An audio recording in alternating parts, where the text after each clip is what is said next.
কিছু নেই, এটাও কোরআনের আয়াত।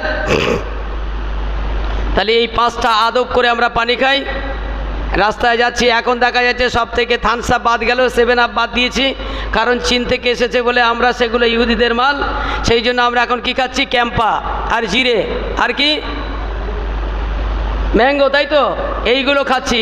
রাস্তা দিয়ে এখন দেখবেন যারা ক্যাম্পা দোকানে রাখা যায় না, বলছি আসলে বিক্রি হচ্ছে, বুঝতে পারছেন? ওই তো ক্যাম্পার বোতল মনে হচ্ছে নাকি, ক্যাম্পা বিক্রি হচ্ছে। আচ্ছা বলেন, রাস্তায় গিয়ে যেতে গিয়ে দাঁড়িয়ে পান করবেন না এতে পান করবেন? রাসূলুল্লাহ বলছেন যে কোনো পাত্রে খাবেন, মুখ লাগিয়ে খাবেন, এটা হলো আমার আদব। কারণ উঁচু হয়ে যখন পান করবেন ডাইরেক্ট ওই পানিটা গিয়ে আপনার হাড়ে পড়বে, হাড়ে পড়লে আপনার যে কোনো সময় হার্ট অ্যাটাক করে আপনি মরে যেতে পারেন, বুঝতে পেরেছেন? যেটা বলতে বলতে চলে আসলাম, এখন ঘুম থেকে উঠে পানি খেলেন। পানি খাওয়ার পরে ইমাম হাসান কি করেন? জর্জরিত হয়ে গেলেন, আপনার কিনা তার কলিজার যেন টুকরো টুকরো হয়ে গেল, ছটপট ছটপট করে কাঁদছে। কাঁদতে কাঁদতে বিবিকে বলছে, জায়েদা কে খবর পাঠিয়ে দিয়েছে? জায়েদা, ও বিবি জায়েদা, ও বিবি যে শহর বানোর বাড়িতে সে পানিটা খেয়ে ক্ষতি করেছে, শহর বানো আমাকে সে ক্ষতি করলাম। তাই জায়েদাকে তিনি ডাকলেন, ডাকার পরে বলছে, যাও যাও আমার সন্তান কাসেমকে তুমি আমার নিকটে ডেকে আনো। কিতাবে লেখা আছে কাসেম আসলো, জায়েদা আসলো। আসার পরে এমন করে জায়েদা তার মিচকি হাসিটা হেসে দিলাম। আর কাসেম কি করলো? কাসেমকে বলছে, বেটারে আমি তোমাকে একটা সৎ উপদেশ দিয়ে যাই, তুমি আমার উপদেশটা মেনে নাও। কাসেমের কাছে যখন বললেন যাও যাও, অতিরিক্ত যখন ছটফট করছে চলে যাও, এমন করে তুমি দৌড়ে চলে যাও, গিয়ে তোমার চাচা জানকে ডাকো। চাচা জান হলো ইমাম হোসাইনকে ডেকে আনো। ইমাম হোসাইনের কাছে খবর চলে গেল তোমার বড় ভাই ইমাম হাসান, এমন করে সে চটপট করছে, কাতরাচ্ছে, হয়তো কেউ তাকে বিষ খাইয়ে দিয়েছে। দৌড়ে দৌড়ে ভাইয়ের কাছে এসে বলছে, আমার বড় ভাই ইমাম হাসান, বলো বলো, আমি তোমার ছোট ভাই হোসেন তোমার কাছে হাজির হয়েছি, তোমার কাছে উপস্থিত হয়েছি, তুমি আমাকে বলো তোমাকে কে বিষ খাইয়েছে? যদি তুমি জেনে থাকো তাহলে তুমি আমাকে বলো, আমি সে যত বড় লাল হোক না কেন, আমি তার প্রতিশোধ না গ্রহণ করার পর্যন্ত আমি কোনোদিন নিঃশ্বাস নেব না। কেতাবে লেখা হয়েছে এমন করে যখন বললেন, বলছে ভাই শোনো শোনো, আমার নানা জানের আদেশ আছে, খবরদার খবরদার সন্দেহ করে কোনো মানুষের উপরে তুমি কোনো কিছু চাপিয়ে দেবে না। আমার নানা জান আমাকে বলেছিল ধৈর্য ধরতে হবে, আমার নানা জান আমাকে বলেছিল সবর করতে হবে, আমার নানা জান আমাকে বলেছিল পৃথিবীর বুকে কারোর প্রতি সন্দেহ করতে পারবে না। অতএব তোমাকে এই রূপ কোনো কিছু আকর্ষণ দিতে হবে না। আমি যত ইন্তেকাল করে যাব, মারা যাব, তবে তোমাকে আদেশ করে গেলাম, তোমার বিবি সকিনা, তোমার বেটি সকিনাকে আমার ছেলে কাসেমের সঙ্গে বিয়ে দিয়ে তুমি ওকে পৃথিবীর জমিনে তোমার আপন করে রেখে দিও, বিয়ে দিয়ে আপন করে রেখে দিও। তাহলে এখানেও চাস্তো ভাই বোন বিয়ে শরিয়াতে যায়। কয়জন ব্যক্তিকে বিয়ে করা শরিয়াতের ভাষায় হারাম? কোরআন পাকের ভিতরে এসেছে 11 জন রমণীকে শরিয়াতের ভাষায় বিয়ে করা হারাম। 11 জন, আপনি 4 পারা শেষে খুললে পাবেন। এই 11 জন ব্যক্তির ভিতরে কাকে কাকে আপনি বিয়ে করবেন না, কাদের বিয়ে করা হারাম? আমাদের তো এখন আর বাছাবাছি আছে কি?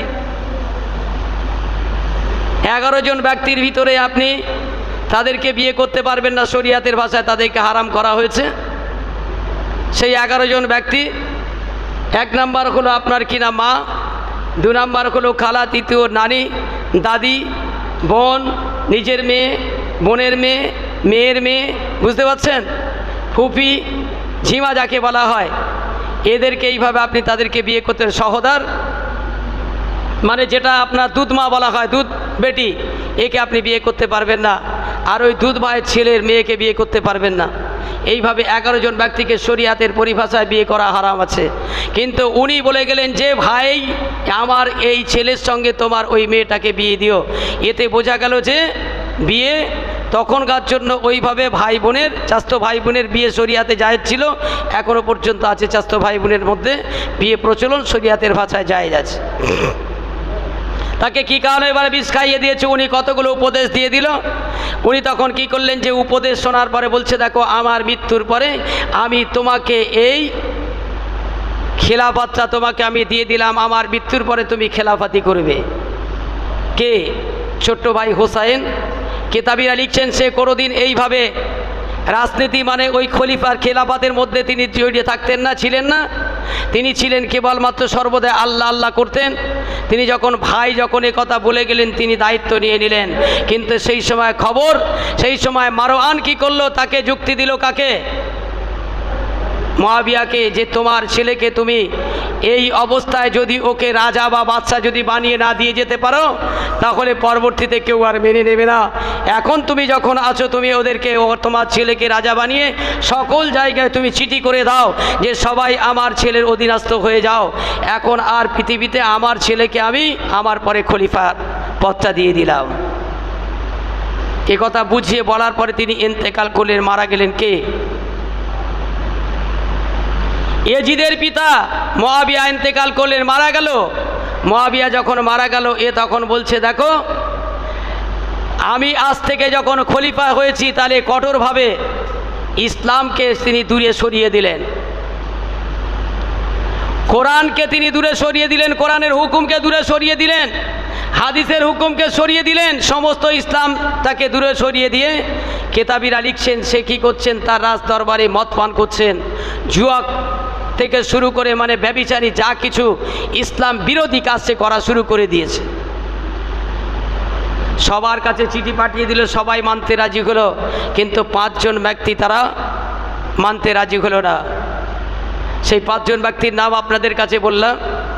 এমন করে বলছে দেখো যদি তারা না মানে তাহলে খবরদার আমি তোমাকে বলে যাচ্ছি তাদের বিরুদ্ধে তুমি যুদ্ধ ঘোষণা করবে, তাদের বিরুদ্ধে যুদ্ধ ঘোষণা করবে। কিন্তু কেতাবিরা লিখছেন যে তার কাছে কুফা নগর থেকে সেই সময় কুফার বাদশা যে ছিলেন তার নাম হলো নুমান। এ কুফার বাদশা ছিলেন, তার কাছ থেকে কুফা নগরী থেকে কিছু মানুষ তারা একত্রিত হলো, হওয়ার পরে তারা একটা সমাবেশ তৈরি করলো, সভা তৈরি করলো।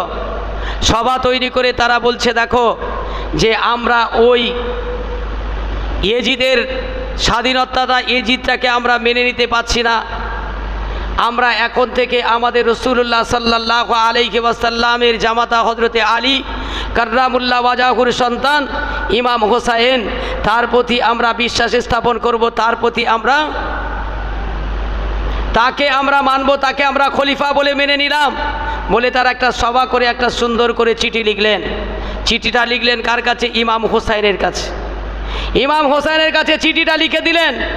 ইমাম হোসাইন যখন চিঠিটা দেখলেন যে কুফাবাসীরা কেতাবে লিখছেন যে তাতে তারা শপথ গ্রহণ করেছে, তাতে তারা শপথ গ্রহণ করলো, শপথ গ্রহণ করেছে যে আমরা কোরআনের শপথ করে বলছি যে আমরা তোমার অধীনস্থ হব, তোমাকে খলিফা বলে মানব, আমরা তোমার শরণাস্থ হব, আমরা ওই ইয়াজিদের মানব না, ইয়াজিদের শরণাস্থ হব না, আর ইয়াজিদের কথা আমরা শুনব না। এমন সময় কথা যখন বললেন, বলার পরে সঙ্গে সঙ্গে খবর যখন চিঠিটা পেলেন তার আগে রাসূলুল্লাহ সাল্লাল্লাহু আলাইহি ওয়াসাল্লাম রাতের স্বপ্নের মাধ্যমে ইমাম হোসাইনকে বললেন, ইমাম হোসাইন, এই হোসাইন দেখো তুমি যদি এই মদিনাতে তুমি যদি থাকো তাহলে যে কোনো সময় মদিনাবাসীর ভিতর থেকে কোনো শত্রু তোমাকে শেষ করে দিতে পারে। আমি রাসূলুল্লাহ যেমন মক্কা থেকে মদিনায় চলে গিয়েছিলাম তুমি অনুরূপ মদিনায় থেকে মক্কায় চলে যাও, আর মদিনায় থেকে মক্কায় যখন চলে যাবে আর বনি সাদ বনি হাসেম গোত্রের লোকেরা তোমাকে ভালোবেসে মহব্বত করে তোমার প্রতি তারা তোমাকে ভালোবাসবে, তোমার প্রতি তারা আহ্বান করছে, তোমার জন্য তারা আহলান সাহলান করছে। খবর পৌঁছে দিলেন। ইনি চলে যাচ্ছেন সহপরিবারকে নিয়ে মক্কা থেকে মদিনা থেকে মক্কায় চলে যাচ্ছেন। কিন্তু মক্কা মদিনারবাসী কিছু মানুষেরা তারা বলছে হুজুর আপনি চলে যাবেন, আমরা তো আপনার শরণাস্থ হয়েছি, আপনাকে খলিফা নির্বাচন করেছে, আপনাকে মেনে নিয়েছি।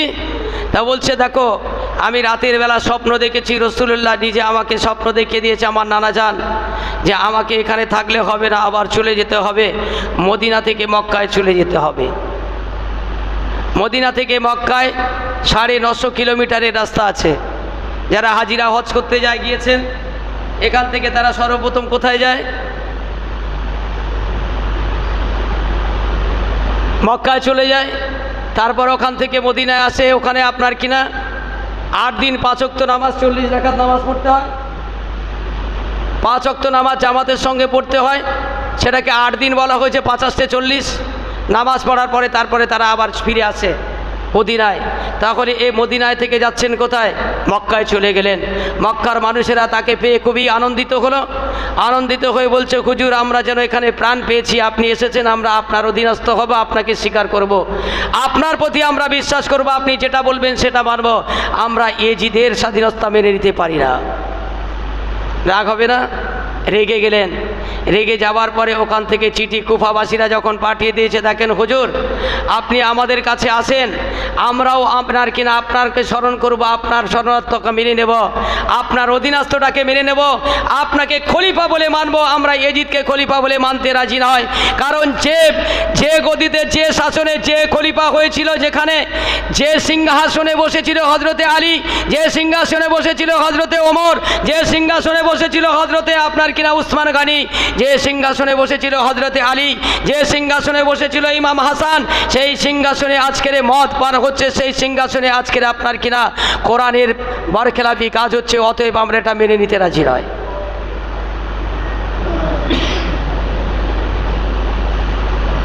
অতএব আমরা মেনে নিতে রাজি নয়।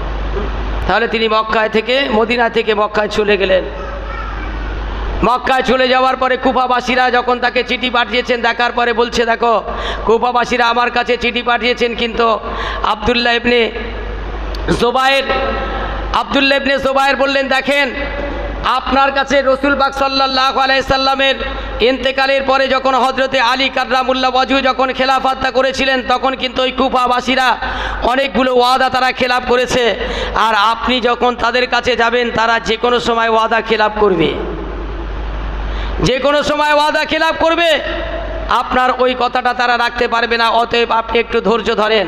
তো বলছে, দেখো এই পর্যন্ত আমার কাছে 60 থেকে 62খানা চিঠি আমার কাছে এসেছে কুফাতনগর থেকে, আমি সেই চিঠিকে ছাড়িয়ে দিয়েছি, চিঠির প্রতি উত্তর দিই না। আর এখন যখন তারা কোরআনের শপথ করে যখন আমার কাছে বলেছেন, অতএব এটাকে আমি গ্রহণ করতে বাধ্য হচ্ছি, আমি কুফায় চলে যাব, আমি কুফানগরে চলে যাব। তা বলছে, কুফায় আপনার যাওয়ার কোনো প্রয়োজন নেই। তাহলে আপনি যদি কুফায় যাওয়ার পূর্বে আপনি মুসলিম বিন আকরামকে পাঠিয়ে দিন। হ্যাঁ, বন্ধ করে দেবো, বন্ধ করে দিন। ঠিক আছে, আমি বুঝতে পারছি, একটু সংক্ষেপে এইটুকু বলে শেষ করে দেব। তাহলে তিনি চলে যাওয়ার জন্য প্রস্তুতি নিলেন, কিন্তু বলছে, দেখেন আমি আপনাদের কাছে বলছি যে হজরতে আলী কাররামুল্লাহ ওয়াজহুর প্রতি তারা এমন বিশ্বাস স্থাপন করেছিল, যাওয়ার পরে তাকে সেখানে কতল করে দিয়েছে কুফাবাসীরা। তাদের প্রতি তাদের কোনো বিশ্বাস নেই, তারা যে কোনো সময় কুফরি করবে, আপনি সেখানে যাবেন না।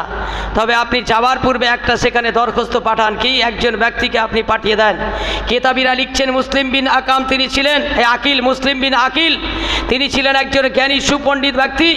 তিনি তানাকে রসুল পাক সাল্লাল্লাহু আলাইহি সাল্লাম তাকে ঠিক করলো যে তোমাকে কুফা নগরী যেতে হবে, কুফার মানুষেরা আমাকে ওখানে ডাকছে, আমি সেখানে গেলে তারা আমার প্রতি বিশ্বাস করবে, আমাকে খলিফা বলে মেনে নেবে, আমার শরণার্থ করছে তারা। এই সময় তিনি বলেছিলেন যে ঠিক আছে, হুজুরের চিঠিটা নেওয়ার পরে চলে গেলেন তিনি কুফায় নগরে। তখন চলে গেলেন, সেই সময় কুফার নগরে ছিলেন নোমান। তিনি তখন এই চিঠিটা পাওয়ার পরে খুব আনন্দিত হলেন যে যাই হোক, রসুলের দৈগত্রী ইমামে হোসাইন আমার কাছে চিঠি করেছেন, তিনি এখানে আসবেন। আর আমি চিঠি পেয়ে খুব আনন্দিত হলাম, কিন্তু তার সঙ্গে একজন লোককে পাঠিয়ে দিয়েছেন, মুসলিম বিন আকিল। এই মুসলিম বিন আকিল সেখানে গিয়ে যখন বললেন, রসুলের সাহাবী ইমামে হোসাইন রাদিয়াল্লাহু তাআলা আনহু আমাকে পাঠিয়ে দিয়েছেন, তোমরা আমার কাছে এসে ওই ইমামের খেলাফতটা তোমরা মেনে নাও, তার প্রতি তোমরা বিশ্বাস স্থাপন করো, তার শরণার্থ তোমরা হও। কেতাবে লেখা হয়েছে, একজন নয় দুজন নয়, কেবলমাত্র 2 মাসের ভিতরে 18,000 মানুষ সঙ্গে সঙ্গে ইমাম হোসাইনের উপরে ওখানে বসে তারা খেলাফত মেনে নিয়েছিলেন।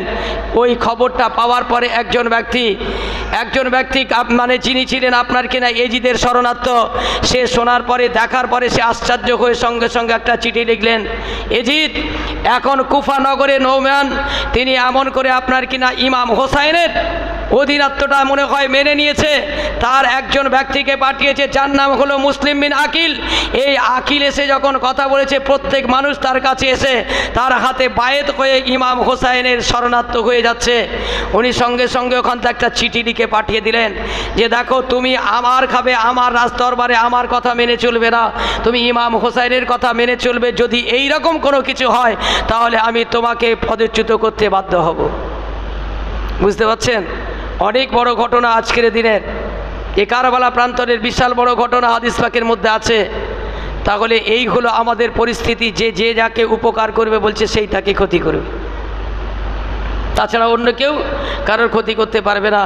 যাই হোক, অনেকেই রোজা রেখেছেন, রোজা রাখার পরে আবার আগামীতেও রোজা আছে, 9টা 20 হয়ে গিয়েছে, কিয়াম সালাম দোয়া করে আবার একটু আগে যাবো, আবার নামাজ রয়েছে।